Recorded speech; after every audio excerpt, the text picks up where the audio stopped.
দুর্গাপুর ইস্পাত কারখানার 2 নম্বর ব্লাস্ট ফার্নেসে কাজ করার সময় ল্যাডেলে পড়ে গিয়ে শেখ শহীদুল নামে এক তরতাজা ঠিকা শ্রমিকের মর্মান্তিক মৃত্যু হয়। এই হৃদয় বিদারক ঘটনায় গোটা এলাকায় ও কারখানায় শ্রমিক মহলে গভীর শোকের ছায়া নেমে আসে। এই কঠিন পরিস্থিতিতে রবিবার সকালে ভারতীয় মজদুর সংঘ বিএমএস এর একটি উচ্চ পর্যায়ের প্রতিনিধি দল দুর্গাপুরের আরতি গ্রামে মৃত শ্রমিকের বাড়িতে যান।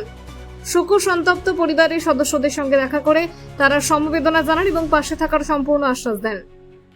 কারখানা কর্তৃপক্ষের দেওয়া পূর্ব প্রতিশ্রুতি অনুযায়ী এই দিনই শেখ শহীদুলের পরিবারের এক সদস্যের হাতে চাকরির অফার লেটার নিয়োগপত্র তুলে দেন বিএমএস এর স্টিল ইন্ডাস্ট্রিজের কো ইনচার্জ তথা এনজেসিএস নেতা হিমাংশু শেখর বল। এই মানবিক উদ্যোগে উপস্থিত ছিলেন বিএমএস ডিআইকেএস এর সভাপতি সমীর সিংহ রায়, সহ সভাপতি মানস চট্টোপাধ্যায়, সাধারণ সম্পাদক ঋষিকেশ সিং, সহ সম্পাদক জয়শ্রী কুমার এবং পশ্চিম বর্ধমান জেলার সাধারণ সম্পাদক মৃন্ময় বন্দ্যোপাধ্যায়। বিএমএস নেতৃত্ব স্পষ্ট জানিয়েছে, শুধু চাকরি নয়, মৃত শ্রমিকের সমস্ত বকেয়া প্রাপ্য ক্ষতিপূরণ ও পরিবারের আর্থিক সুরক্ষার বিষয়টিকে তারা নিশ্চিত করবেন। এর পাশাপাশি কারখানার ভিতরে শ্রমিকদের কর্মস্থলের নিরাপত্তা ব্যবস্থা আরও জোরদার করার জন্য কর্তৃপক্ষের কাছে দাবি জানানো হয়েছে। सर, आज जो दो दिन पहले जो एक लेबर का एक्सीडेंट हुआ था, शायद मर गया है, उसका घर गए थे, इस विषय पे आपका क्या राय है?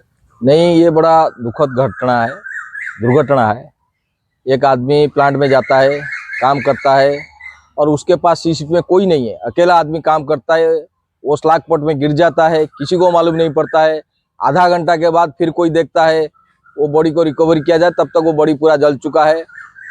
ठीक है, कल अपने सारे कार्यकर्ताओं ने मैनेजमेंट से बातचीत किया, थोड़ा मैनेजमेंट से टकराव भी हुआ और उसके बाद अंत में उनको अपॉइंटमेंट लेटर दिया गया और वो अपॉइंटमेंट लेटर लेके मैं खुद गया था। अपने सारे कार्यकर्ता उनके घर में गए थे।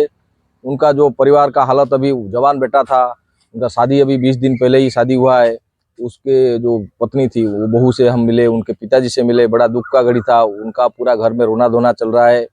इस समय हमारा यूनियन का पूरा, हमारे सारे कार्यकर्ता का संवेदना जो है उनके परिवार के साथ है और हम ये एश्योरेंस दे के आए हैं, आपका नौकरी में जो जो प्रॉब्लम है, जो प्रॉब्लम है, आगे हर्डल्स आएगा, उसको हम दूर करने का कोशिश करेंगे और उनका ज्वाइनिंग कितना जल्दी हो जाए उसका कोशिश करेंगे। लेकिन एक बात है, ये एक्सीडेंट क्यों होता है? एक आदमी सी शिफ्ट में जाता है, उसके साथ क्यों नहीं भाई? सी रात में ये स्टैंडर्ड ऑपरेटिंग प्रैक्टिस है कि 2 आदमी रहना है, एक आदमी तो कभी नहीं रहना है। तो ये हम डिमांड करता है, इसका एक हाई लेवल इंक्वायरी बैठा जाए और जो गिल्टी ऑफिसर है उनको दंड मिले। ये तो परिवार को कॉम्पनसेट एम्प्लॉयमेंट मिल गया, वो सही है, यूनियन का प्रयास से मिला, मैनेजमेंट भी दे दिया, उसके लिए साधुवाद है। लेकिन ये एक्सीडेंट आगे में इन फ्यूचर में कभी ना हो और इसके लिए कड़ी कार्रवाई होना चाहिए। एक मैसेज जाना चाहिए कि एक्सीडेंट होगा तो एक्शन तुरंत हो जाएगा। ऐसा मैसेज हम मैनेजमेंट की तरफ से आशा करते हैं। हम यहाँ सुनने को आ रहा है कि कल इस्पात मंत्री आ रहे हैं और मैं सोचता हूँ वो मंत्री साहब इनके ऊपर पूरा एक्शन लेंगे ताकि एक मैसेज जाए कि दोबारा ये एक्सीडेंट नहीं होगा और सुरक्षा में जो कमियां है उसको मैनेजमेंट दूर कराएगा, जिससे भविष्य में कभी इस प्रकार का एक्सीडेंट ना हो। ऐसा एश्योरेंस हमको मैनेजमेंट से चाहिए। दुर्गापुर ऐसे ही बहुत कल कारखाना है इधर, ठीक है, तो ये जो लेबर का जो सिक्योरिटी होना चाहिए, ठीक है, ये यहीं पर कोई खामती है क्या? नहीं, देखिए, अब ये तो जांच का विषय है। अभी ये इंक्वायरी कमेटी बैठेगा, इंक्वायरी होगा, कैसे एक्सीडेंट हुआ इसका जांच तो होना चाहिए, जांच होगा, तो जांच के बाद ही हम बोल सकते हैं क्या हुआ है। और दूसरा बात है, देखिए, फाइनेंशियली जो उनका ग्रुप इंश्योरेंस है उनको पैसा मिलेगा और कॉन्ट्रैक्टर लेबर थे ईएसआई से उनको पेंशन मिलेगा, जो जो प्रावधान है उनको मिलेगा। उसके बावजूद उसके ये सारे मिलने के साथ ही उनको उनका फैमिली का एक आदमी को नौकरी भी मिलेगा। वो तो सही है, हाँ। लेकिन बहुत सारा फैक्ट्री है जहाँ सिक्योरिटी लेवल थोड़ा डाउन है, इसीलिए बहुत सारा फैक्ट्री में आप अगर घूमिएगा तो देखिएगा जो सिक्योरिटी लेवल थोड़ा कम है, इसीलिए बहुत सारा एक्सीडेंट होता है। कोई जानकारी आते हैं कि कभी कभी प्राइवेट सेक्टर में जानकारी भी नहीं आते हैं। नहीं, आप जो बोल रहे हैं पूरा सही बोल रहे हैं। बंगाल में कैसा शासन था हम सब लोगों ने देखा है। अभी नया मुख्यमंत्री बने हैं, हमको सबको उनके ऊपर बहुत आशा है, भरोसा है। ये जो बाकी खामियां रहता है, यहाँ का जो फैक्ट्री इंस्पेक्टर है उनकी दायित्व बनता है जाके फैक्ट्री में देखे क्या होता है।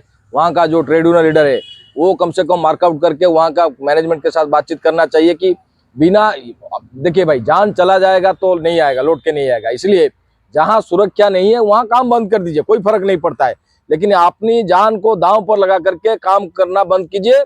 और मैं सरकार से आग्रह करूंगा, ये जो विषय आप उठा रहे सही विषय है, और ये सारा फैक्ट्रियों का जांच हो, कहीं अगर असुरक्षा का कंडीशन है तो उसको तुरंत सुधार किया जाए, तो उसके बाद जाके काम शुरू किया जाए।